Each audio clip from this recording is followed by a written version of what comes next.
गरुड़ पुराण में अगले प्रकरण की बात करते हैं। वृषोत्सर की महिमा में राजा वीरवाहन की कथा, देवर्षि नारद के पूर्व जन्म के इतिहास वर्णन में सत्संगति और भगवत भक्ति का महत्व, वृषोत्सर के प्रभाव से राजा वीरवाहन को पुण्यलोक की प्राप्ति। गरुड़ जी ने कहा, हे प्रभु, जो तीर्थ सेवन और दान में निरंतर लगा तथा अन्य साधनों से भी संपन्न, उसे भी वृषोत्सर किए बिना परलोक में सदगति नहीं प्राप्त होती है। इसलिए मनुष्य को वृषोत्सर्ग अवश्य करना चाहिए। ऐसा मैंने आपसे सुन लिया। इस वृषोत्सर्ग का फल क्या है? प्राचीन समय में इस यज्ञ को किसने किया? इसमें किस प्रकार का वृष होना चाहिए? विशेष रूप से इस कार्य को किस समय करना चाहिए और इसको करने की कौन कौन सी विधि बताई गई, यह सब बताने की कृपा करें। श्री कृष्ण ने कहा, हे खगेश्वर, मैं उस महापुण्यशाली इतिहास का वर्णन कर रहा हूँ जिसका वर्णन ब्रह्मा के पुत्र महर्षि वशिष्ठ ने राजा वीरवाहन से किया। प्राचीन समय की बात है। विराध नगर में वीरवाहन नामक एक धर्मात्मा, सत्यवादी, दानशील और विप्रों को संतुष्ट करने वाले राजा रहते थे। किसी समय वे शिकार खेलने के लिए वन में गए। कुछ पूछने की जिज्ञासा से वे वशिष्ठ मुनि के आश्रम में जा पहुँचे। वहाँ आसन ग्रहण कर विनम्रता से झुके हुए राजा ने ऋषियों की संसद में मुनि को नमस्कार करके पूछा। राजा ने कहा, हे मुनि, मैंने यथाशक्ति प्रयत्न पूर्वक अनेक धार्मिक कृत्य किए हैं, फिर भी यमराज के कठोर शासन को सुनकर मैं हृदय में बहुत ही भयभीत हूँ। हे कृपानिधान महाभाग ऋषिवर, मुझे यमदूत और देखने में अतिशय भयंकर लगने वाले नरक लोगों को न देखना पड़े, ऐसा कोई उपाय बताने की कृपा करें। वशिष्ठ जी ने कहा, हे राजन, शास्त्रवेत्ता अनेक प्रकार के धर्मों का वर्णन करते हैं, किंतु कर्म मार्ग से विमोहित जन सूक्ष्मतया उनको नहीं जानते। दान, तीर्थ, तपस्या, यज्ञ, संन्यास तथा पितृक्रिया आदि सभी धर्म हैं। उन धर्मों में भी वृषोत्सर का विशेष महत्व है। मनुष्य को संतान की अभिलाषा करनी चाहिए। यदि उनमें से एक भी पुत्र गया तीर्थ में जाए, अश्वमेध यज्ञ करे अथवा नील वृषभ यथाविधि छोड़े, तो जाने अनजाने किए गए ब्रह्महत्या आदि पाप भी विनष्ट हो जाते हैं। यह शुद्धि नील वर्ण के वृषभ का उत्सर्ग अथवा समुद्र में स्नान करने से भी हो सकती है। हे राजेंद्र, जिसके एकादशा में वृषोत्सर्ग नहीं होता, उसका प्रेतत्व स्थिर ही रहता है। मात्र श्राद्ध करने से क्या लाभ होगा? जिस किसी भांति नगर अथवा तीर्थ में वृषोत्सर्ग अवश्य करना चाहिए। हे खगेश, वृष यज्ञ के द्वारा प्रेतत्व से मुक्ति प्राप्त होती है, अन्य साधनों से नहीं। जो वृषभ शुभ लक्षणों से समन्वित, युवा तथा कृष्णगल कंबल वाला हो और सदैव जो गायों के झुंड में घूमने वाला हो, उस वृषभ को विधि विधान से 4 अथवा 2 या 1 बछिया के साथ पहले उसका विवाह करना चाहिए। तदंतर मांगलिक द्रव्यों व मंत्रों के साथ उन सब का उत्सर्ग किया जाए। यही रतीत ओम इह रति स्वाहा इदम अग्नय, ओम इह रमध्वम स्वाहा इदम अग्नय, ओम इह धृति स्वाहा इदम अग्नय, ओम इह स्वधृति स्वाहा इदम अग्नय, ओम उपसृजन धरुणम मात्रे धरणो मात्रम धयन स्वाहा इदम अग्नय, ओम रायस कोश मसमासु दीधरथ स्वाहा इदम अग्नय। इन 6 मंत्रों से अग्निदेव को आहुति देनी चाहिए। कार्तिक, माघ और वैशाख की पूर्णिमा, संक्रांति अथवा पुण्यकाल, व्यतिपात तथा तीर्थ में और पिता की 6 तिथि वृषोत्सर्ग के लिए विशेष रूप से प्रशस्त मानी जाती है। जो वृषभ लाल वर्ण का हो और उसका मुंह पूछ पांडु श्वेत पीत मिश्रित हो, खुर और सिंगों का वर्ण पीत हो, वह नील वृषभ कहा जाता है। जो वृषभ श्वेत वर्ण का होता है वह ब्राह्मण है। जो लोहित वर्ण का है वह क्षत्रिय है। जो पीत वर्ण का है वह वैश्य है और जो कृष्ण वर्ण का है वह शूद्र है। अतः ब्राह्मण, क्षत्रिय एवं वैश्य वर्ण को अपने वर्ण के अनुसार वृषोत्सर्ग करना चाहिए अथवा रक्त वर्ण का ही वृषभ सबके लिए कल्याणप्रद है। पिता, पितामह तथा प्रपितामह पुत्र के उत्पन्न होने पर यही आशा करते हैं, यह मेरे लिए वृषोत्सर्ग करेगा। वृषोत्सर्ग के समय इस प्रकार प्रार्थना करनी चाहिए, हे धर्म, आप इस वृषभ रूप में संसार को आनंद प्रदान करने वाले देव हैं। आप ही अष्टमूर्ति शिव के अधिष्ठान हैं, अतः मुझे शांति प्रदान करें। आप गंगा यमुना का जल पिए, अंतर्वेदी में घास चरे और हे वृष, धर्मराज के सामने मेरे पुण्य कर्म की चर्चा करें। इस प्रकार का निवेदन करते हुए संस्कार करने वालों को चाहिए कि वृषभ के दाहिने कंधे पर त्रिशूल और बाएं उरु भाग में चक्र का चिन्ह अंकित करके गंध पुष्प तथा अक्षत आदि से बछिया के सहित इस वृषभ की पूजा करके विधिवत बंधन मुक्त कर दे। वशिष्ठ जी ने कहा, हे राजन, आप भी विधिवत वृषोत्सर्ग करें, अन्यथा सभी साधनों से संपन्न होने पर भी आपको सदगति प्राप्त नहीं हो सकती है। हे राजन, पहले त्रेता युग में विदेह नगर में धर्मवत्स नाम का एक ब्राह्मण था, जो अपने वर्णानुसार कर्म में अहर्निश निरत, विद्वान, विष्णु भक्त, अत्यंत तेजस्वी और यथालाभ से संतुष्ट रहता था। एक बार पितृपर्व के आने पर वह कुश लेने के लिए वन में गया। वहाँ इधर उधर घूमता हुआ वह कुश और पलाश के पत्तों को एकत्र करने लगा। एकाएक वहाँ पर देखने में अत्यंत सुंदर 4 पुरुष आए और उस ब्राह्मण को पकड़कर आकाश मार्ग से लेकर चले गए। वे चारों पुरुष उस दीन व्यथित ब्राह्मण को पकड़कर बहुत सारे वृक्ष वाले घनघोर वन, पर्वतों के दुर्गों को पार कराते हुए एक वन से दूसरे वन के मध्य ले गए। हे राजन, वहाँ पर उस ब्राह्मण ने एक बहुत बड़ा नगर देखा। वह नगर मुख्य द्वार से समन्वित तथा अनेक प्रासादों से सुशोभित हो रहा था। चबूतरा, बाजार, खरीदी बेचे जाने वाली वस्तुएं और नर नारी से युक्त उस नगर में तुरहियों की ध्वनि हो रही थी। वीणा और नगारे बज रहे थे। वहाँ कुछ भूख से पीड़ित, दीनहीन, पुरुषार्थ से रहित लोगों को भी उसने देखा। उसके बाद अत्यंत मैले कुचैले, फटे पुराने वस्त्रों को पहने हुए लोग भी दिखाई पड़े। आगे हृष्यपुष्प, स्वर्ण आभूषण से अलंकृत सुंदर सुंदर वस्त्र धारण किए हुए कुछ लोग ऐसे थे जो देवताओं के समान शोभा संपन्न थे, जिसको देखकर वह विस्मय से अभिभूत हो उठा। वह सोचने लगा कि क्या मैं स्वप्न देख रहा हूँ अथवा यह कोई माया है, यह मेरे मन का यह भ्रम है। वह ब्राह्मण इस प्रकार की शंका कर ही रहा था कि वे चारों पुरुष उसको लेकर राजा के पास गए। स्वर्ण जटित उस राज प्रासाद के बीच स्थित राजा को वह ब्राह्मण एकटक देखता ही रह गया। वहाँ पर महादिव्य सिंहासन था, जहाँ छत्र और चवर डुलाए जा रहे थे। उसके ऊपर स्वर्ण निर्मित मुकुट धारण किया हुआ महान शोभा संपन्न राजा बैठा हुआ था। बंदीजन उसका गुणगान कर रहे थे। राजा उस ब्राह्मण को देखकर खड़ा हो गया और उससे मधुपर्क तथा आसन आदि प्रदान कर उनकी विधिवत पूजा की। तत्पश्चात अत्यंत प्रसन्नचित्त होकर वह राजा उन विप्रदेव से इस प्रकार कहने लगा, हे प्रभु, आज आप जैसे धर्मपरायण विष्णु भक्त का दर्शन हुआ है, इससे मेरा जन्म सफल हो गया, मेरा यह कुल भी पवित्र हो उठा। तदंतर राजा ने उस ब्राह्मण को प्रणाम किया और बहुत प्रकार से उनको संतुष्ट करके अपने दूतों से कहा, हे दूतों, ये ब्राह्मण देव जहाँ से आए हुए हैं, पुनः तुम सब इन्हें वहीं ले जाकर पहुँचाओ। ऐसा सुनकर ब्राह्मण श्रेष्ठ ने राजा से पूछा, हे राजन, ये कौन सा देश है? यहाँ पर ये उत्तम, मध्यम और अधम चरित्र वाले लोग कहाँ से आए हुए हैं? आप किस पुण्य के प्रभाव से यहाँ इन सबके बीच प्रधान पद पर विराजमान है? मुझको यहाँ किस लिए लाया गया और फिर क्यों वापस भेजा जा रहा है? यह सब स्वप्न के समान मुझे अनोखा दिखाई दे रहा है। इस पर राजा ने कहा, हे विप्रदेव, अपने धर्म का पालन करते हुए जो मनुष्य सदैव भगवान हरि की भक्ति में अनुरक्त और इंद्रियों के विषय से परे रहता है, वह मेरे लिए निश्चित ही पूज्य है। नित्य जो प्राणी तीर्थों की यात्रा करने में ही लगा रहता है, जो वृषोत्सर्ग के महत्व को भली भांति जानता है और जो सत्य एवं दान धर्म का पालक है, वह व्यक्ति देवताओं के लिए भी प्रणम्य है। हे परम तप, हे पुजार, आपका दर्शन हम सभी प्राप्त कर सकें, इसलिए आपको यहाँ लाया गया। हे देव, आप मुझ पर प्रसन्न हो और मुझे इस साहस के लिए क्षमा करें। मैं स्वयं अपने संपूर्ण चरित्र का वर्णन करने में समर्थ नहीं हूँ। इस वृत्तांत का वर्णन मेरा यह विपश्चित नाम वाला मंत्री करेगा। राजा का वह मंत्री सब वेदों को जानने वाला विद्वान व्यक्ति था, तथा अपने स्वामी की हार्दिक इच्छा को जानकर वह कहने लगा, हे विप्र, यह राजा पूर्व जन्म में द्विज और देवताओं से सुशोभित विराट नगर में विश्वम्भर नाम का एक वैश्य था, ऐसा मैंने सुना है। वैश्य वृत्ति से जीवन यात्रा करते हुए अपने परिवार का पालन करता था, नित्य गायों की सेवा तथा ब्राह्मणों की पूजा भी करता था। सत्पात्रों को दान, अतिथि सेवा तथा अग्निहोत्र करना उसका नित्य धर्म था। सत्यमेधा नाम की पत्नी के साथ उसने विधिवत गृहस्थ आश्रम का संचालन किया। इसने स्मार्त कर्म के अनुष्ठान से सभी लोगों तथा श्रौत कर्म से देवताओं को जीत लिया था। किसी समय जब वह वैश्य अपने भाइयों के साथ बहुत से तीर्थों की यात्रा कर अपने घर लौट रहा था, तब मार्ग में उसे लोमस ऋषि के दर्शन हो गए। उसने महर्षि के चरणों को दंडवत प्रणाम किया। हाथ जोड़कर विनयावत खड़े उस वैश्य से करुणा के सागर महर्षि लोमस ने पूछा, हे भद्र पुरुष, ब्राह्मणों और अपने भाई बंधुओं के साथ आप कहाँ से आ रहे हैं? धर्मप्राण, आपको देखकर मेरा मन आर्द्र हो उठा।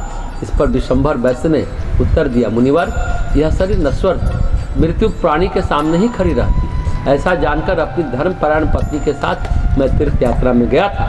तीर्थों का विधिवत दर्शन एवं प्रचुर धन दान कर मैं अपने घर की ओर वापस जा रहा था कि सौभाग्यवश आपका दर्शन हो गया। लोमस ने कहा, इस भारतवर्ष की पावन भूमि में बहुत से तीर्थ हैं। आपने जिन तीर्थों की यात्रा की है उनका वर्णन मुझसे करें। वैश्य ने कहा, हे ऋषिवर, जहाँ गंगा, यमुना और सरस्वती नामक पवित्रतम नदियाँ एक साथ परस्पर प्रवाहित होती हैं, जहाँ ब्रह्मा और देवराज इंद्र ने दशाश्वमेध यज्ञ किया था, उस तीर्थराज प्रयाग, जहाँ करुणानिधान देव देवेश्वर शिव प्राणियों के कान में तारक मंत्र का उपदेश देते हैं, उस मोक्षदायिनी काशी, पुल्हाश्रम, फल्गु तीर्थ, गंडकी, चक्र तीर्थ, नैमिषारण्य, शिव तीर्थ, अनंतक, गोप प्रतारक, नागेश्वर, बिंदु सरोवर, मोक्षदायक, राजीव लोचन, भगवान राम से सुशोभित अयोध्या, अग्नि तीर्थ, वायु तीर्थ, कुबेर तीर्थ, कुमार तीर्थ, सुकर क्षेत्र, भगवान कृष्ण से अलंकृत मथुरा, पुष्कर, सप्त तीर्थ, ज्वाला तीर्थ, दिनेश्वर तीर्थ, इंद्र तीर्थ, पश्चिम वाहिनी सरस्वती और कुरुक्षेत्र जाकर मैंने दर्शन किए। उसके बाद मैं ताप्ती, पयस्वनी, निर्विंध्या, मलय, कृष्णवेणी, गोदावरी, दंडक वन, ताम्रचूड़, सदोदक और द्यावा भूमीश्वर तीर्थ को देखकर पर्वतराज श्रीशैल तक पहुंच गया। तदंतर महातेजस्वी भगवान हरि स्वयं जहाँ श्रीरंग नाम से निवास करते हैं, जहाँ महिषासुर मर्दिनी दुर्गा वेंकटी नाम से पुकारी जाती है, उस वेंकटाचल की यात्रा मेरे द्वारा की गई। तत्पश्चात चंद्र तीर्थ, भद्रवट, कावेरी, कुटलाचन, अवटोदा, ताम्रपर्णी, त्रिकूट, कोल्लगिरी, वशिष्ठ तीर्थ, ब्रह्म तीर्थ, ज्ञान तीर्थ, महोदधि, ऋषिकेश, विराज, विशाल और नीलाद्री यानी जगन्नाथपुरी, भीमकूट, श्वेतगिरी, रुद्र तीर्थ तथा जहाँ तपस्या करके पार्वती ने भगवान शिव का पति रूप में वर्ण किया था, उस उमावन तीर्थ की मैंने यात्रा की। साथ ही वरुण तीर्थ, सूर्य तीर्थ, हंस तीर्थ तथा महोदधि तीर्थ की यात्रा हुई, जहाँ स्नान करके काकोला यानी पहाड़ी कौवा भी राजहंस बन जाता है, जहाँ स्नान मात्र करके एक राक्षस ने देवत्व पद प्राप्त कर लिया था। उसके बाद विश्वरूप, वंदी तीर्थ, रत्नेश तथा कुहकाचल तीर्थ वहाँ गया, जहाँ नर नारायण का दर्शन करके मनुष्य करोड़ों पापों से मुक्त हो जाता है। सरस्वती, दृष्टद्वती और नर्मदा नामक मनुष्यों के लिए कल्याणकारिणी नदियों की मैंने यात्रा की। भगवान नीलकंठ, महाकाल, अमरकंटक, चंद्रभागा, वेत्रवती, वीरभद्र, गणेश्वर, गोकर्ण, बिल्व तीर्थ, कर्मकुंड और सतारक तीर्थों में जाकर आत्म कृपा से मैं अन्य तीर्थों में भी गया, जहाँ मात्र स्नान करके मनुष्य कर्म बंधन से मुक्त हो जाता है। हे मुनि, साधु जनों की जो कृपा है वह प्राणियों में कल्याणकारिणी बुद्धि को जन्म देती है। एक ओर तो सभी तीर्थ है और दूसरी ओर करुणापूर्ण साधुजन प्राणियों के कल्याण का, उन पर कृपा करने का व्रत धारण कर वो इधर उधर परिभ्रमण करते रहते हैं। हे प्रभु, आप सभी वर्णों के गुरु हैं तथा विद्या व आयु में श्रेष्ठ हैं, अतः मैं आपसे उस आदि भौतिक स्वरूप के विषय में पूछ रहा हूँ जो चिरंतन काल से चला आ रहा है। मैं क्या करूँ, किससे पूछूं? मेरा मन अत्यंत चंचल हो उठा है। यह ब्रह्म के विषय में तो निष्प्रिय रहता है, पर विषयों में अति ललायित है। यह रंच मात्र भी उस अज्ञान रूपी अंधकार का विछोह ग्रहण नहीं कर सकता है।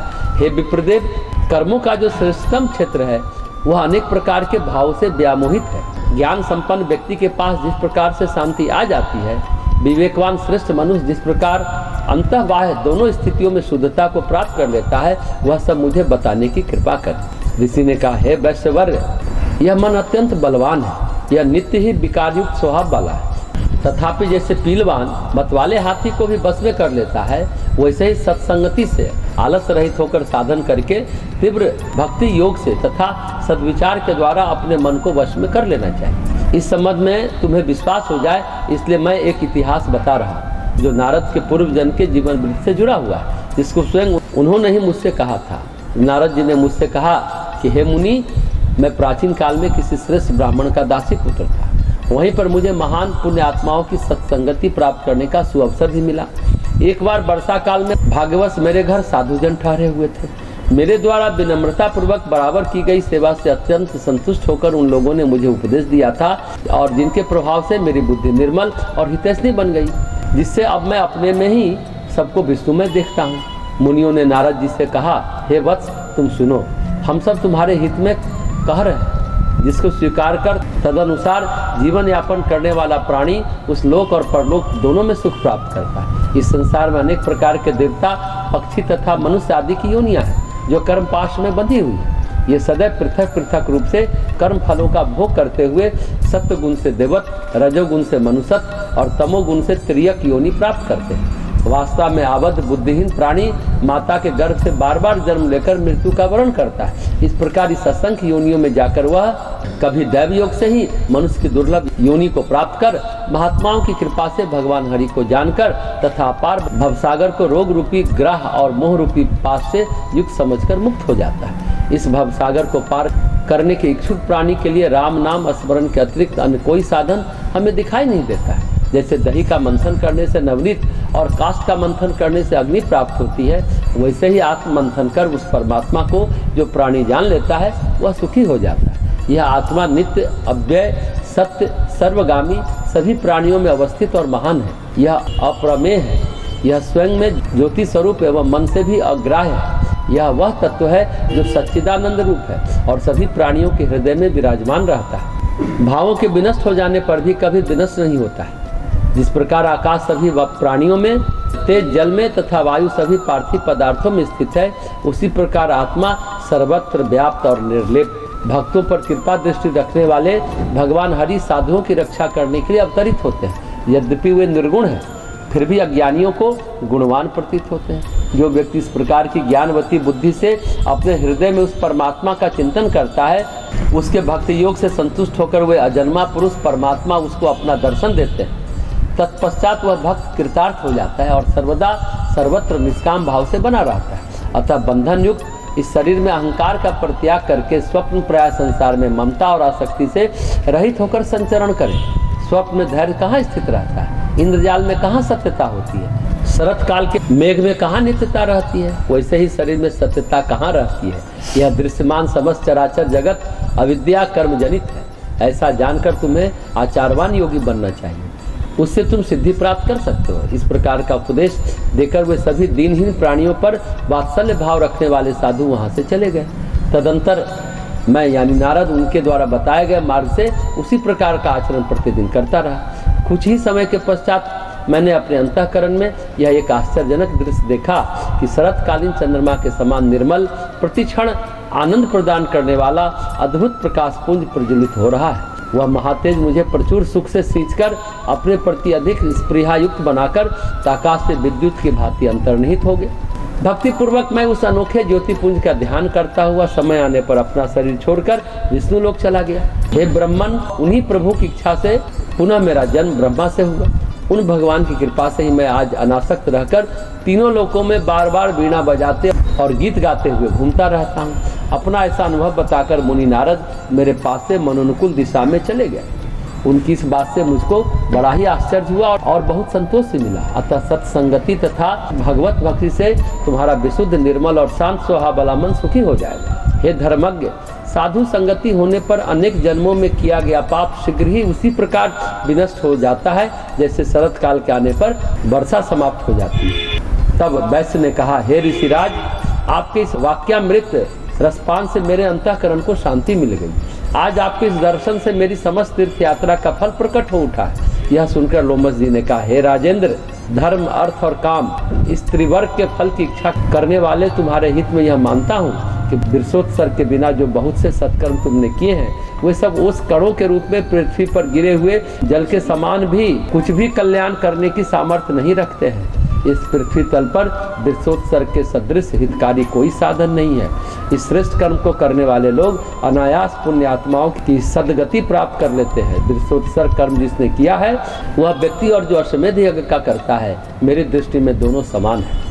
ये दोनों दिव्य शरीर प्राप्त करके इंद्रदेव का सानिध्य ग्रहण करते हैं। अतः तुम पुष्कर तीर्थ में जाकर वृषोत्सर्ग कर्म को संपन्न करो। हे साधु, उसके बाद ही तुम अपने घर जाओ, जिससे कि तीर्थ यात्रा का समस्त कृत्य भली भांति पूर्ण हो जाए। विपश्चित ने कहा, इसके बाद वह वैश्य यज्ञ को पूर्ण करने वाले वराह रूपी भगवान जहाँ विद्यमान है उस श्रेष्ठ पुष्कर तीर्थ में गया और उसने कार्तिक पूर्णिमा के दिन ऋषि श्रेष्ठ ने जैसा कहा था उस वृषोत्सर्ग कर्म को विधिवत संपन्न किया। इसके बाद लोमस ऋषि की संगति से वह बहुत से तीर्थों में गया। नील वृष विवाह से उसको अधिक पुण्य प्राप्त हुआ। श्रेष्ठ विमान पर चढ़कर दिव्य विषयों को भोगने के बाद उसका वीरसेन के राजकुल में जन्म हुआ। इस जन्म में उसके वीर पंचानन नाम की ख्याति प्राप्त हुई। वह धर्म, अर्थ, काम और मोक्ष इस पुरुषार्थ चातुर्य का एक अद्वितीय साधक था। वृषोत्सर्ग करते समय वहाँ जो नौकर चाकर उपस्थित थे वे भी गाय की पूंछ के तर्पण के छींटे का स्पर्श करके दिव्य रूप हो गए। जो दूर से इस कार्य को देख रहे थे वे लोग हृष्ट हो गए और उनका स्वरूप कांति से चमक उठा। इसके अतिरिक्त जो लोग इस सत्कर्म के भूभाग से बहुत दूर थे वे मलिन दिखाई दे रहे हैं। वृषोत्सर्ग न देखते हुए जो लोग उसकी निंदा करने वाले थे वे अभागे, दीनहीन और व्यवहार आदि में रुक्ष, कृश और वस्त्रविहीन हो गए।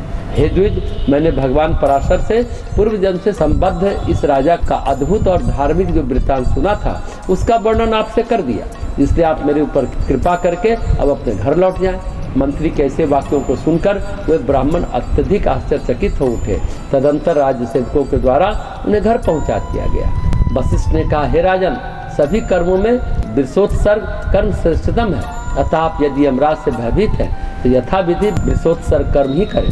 हे राजश्रेष्ठ, वृषोत्सर्ग के अतिरिक्त अन्य कोई भी ऐसा साधन नहीं है जो मनुष्य को स्वर्ग प्राप्ति की सिद्धि प्रदान कर सके। वृषोत्सर्ग समम किंचित साधनम न दिवः परम। आपको मैंने धर्म का रहस्य बता दिया है। धर्म यानी नंदी, वृष, बैल, उन्हें ही धर्म कहा जाता है।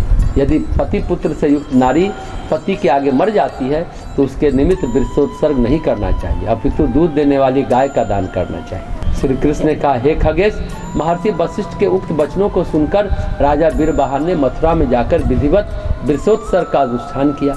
तदंतर अपने घर पहुंचकर उसने अपने आप को कृतार्थ माना। समय आने पर जब उसकी मृत्यु हुई तब यमराज के दूत उसको लेकर कालपुरी की ओर चले, किंतु उस नगर को पार करके मार्ग में जब वह अधिक दूर निकल गया तो उसने दूतों से पूछा कि श्राद्ध देव का नगर कहाँ है। तब दूतों ने उसको बताया, जहाँ पापी लोग पाप शुद्धि के लिए यमदूतों के द्वारा नरक में ढकेले जाते हैं, वहाँ धर्म अधर्म की विवेचना करने वाले धर्मराज विराजमान रहते हैं, वहीं वह श्राद्ध देवपुर है। आप जैसे पुण्यात्माओं के द्वारा वह नहीं देखा जाता है। उसी समय देव गंधर्वों के सहित दिव्य रूप वाले धर्मराज ने उस राजा के समक्ष अपने को प्रकट किया। अपने सामने उपस्थित धर्मराज को देखकर राजा ने बड़े ही आदर के साथ हाथ जोड़कर उन्हें प्रणाम किया और प्रसन्नचित्त होकर उसने अनेक प्रकार से गुण कीर्तन करते हुए उन्हें संतुष्ट किया। धर्मराज ने भी राजा की प्रशंसा करके यही कहा, हे दूतों, तुम सब इन्हें उस देवलोक में ले जाओ जहाँ प्रचुर भोग के साधन सुलभ है।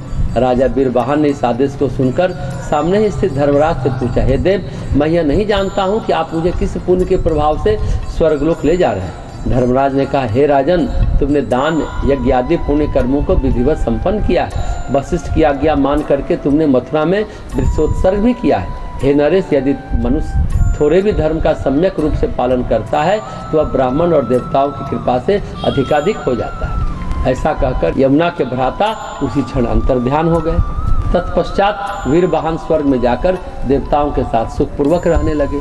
श्री कृष्ण ने कहा, हे पक्षीराज, मैंने वृषोत्सर्ग नामक यज्ञ का महात्म विस्तार पूर्वक तुम्हें सुना दिया है। प्राणियों के पाप कर्म को समाप्त करने वाले इस आख्यान को सुनने वाला व्यक्ति पाप मुक्त हो जाता है। वृष मतलब बैल, जो सार होते हैं, जिसमें त्रिशूल का प्रतीक चिन्ह बनाया जाता है। गांव में फिर उस साण को छोड़ दिया जाता है, उसी को वृष कहा जाता है। कुल मिलाकर सार बात यह है कि धर्म को वृषभ रूप में माना गया है। इसका अर्थ यह है कि धर्म का तत्व हम लोगों को दान में देते हैं। ऐसी मान्यता है, जिस तरह हम वृषभ का उत्सर्ग करते हैं, उसका दान करते हैं और फिर छोड़ देते हैं। कहते हैं कि इससे मनुष्य के धर्म कार्यों में वृद्धि होती है। चूँकि ये पुण्य कर्म है, लेकिन आजकल के ज़माने में ये बहुत संभव नहीं है, खास करके शहर में रहने वालों के लिए। गांव में तो अभी भी लोग छोड़ते हैं और पता नहीं वह सांड मोहल्ले में क्या करेगा, कोई उसे पकड़ कर ले जाएगा स्लाउटर हाउस, क्योंकि सांड कभी कभी बहुत ज़्यादा उपद्रव करता है और बहुत खतरनाक हो जाता है। इसलिए नंदी धर्म का प्रतीक है। धर्म पूर्वक दान करें तो एक प्रकार से वह वृषोत्सर्ग ही माना जाएगा आज के युग में। तो जीवात्मा को जिस कर्म से तृप्ति मिलती है वो कर्म जरूर करना चाहिए। सामान्य तौर पर ईश्वर में स्थित होने से मन को स्थिरता मिलती है, इसलिए ईश्वर तत्व में मन को स्थिर करने का निरंतर प्रयास जारी रखना चाहिए। जिस अवस्था में भगवान रखे, चाहे स्वर्ग में रखे चाहे नरक में रखे। वृषोत्सर्ग की महिमा के बारे में गरुड़ जी ने आगे पूछा, हे देव, सर्पदंश से मरे हुए लोगों की अग्निदाह क्रिया नहीं की जाती है। यदि जल में या शास्त्र आदि प्रहार से कोई मर जाता है तो इस प्रकार की मृत्यु को प्राप्त व्यक्ति की शुद्धि कैसे हो? हे देव, हमारे संशय को दूर करें। तब भगवान कृष्ण ने कहा, हे खगेश, उक्त प्रकार से मृत्यु को प्राप्त हुआ अपमृत्यु को प्राप्त होता है। ब्राह्मण 6 मास, क्षत्रिय 2.5 मास, वैश्य 1.5 मास और शूद्र 1 मास में शुद्ध हो जाता है। और तीर्थ में सभी प्रकार का दान देकर ब्रह्मचारी मर जाता है तो वह शुद्ध होकर के दुर्गति को प्राप्त नहीं होता है।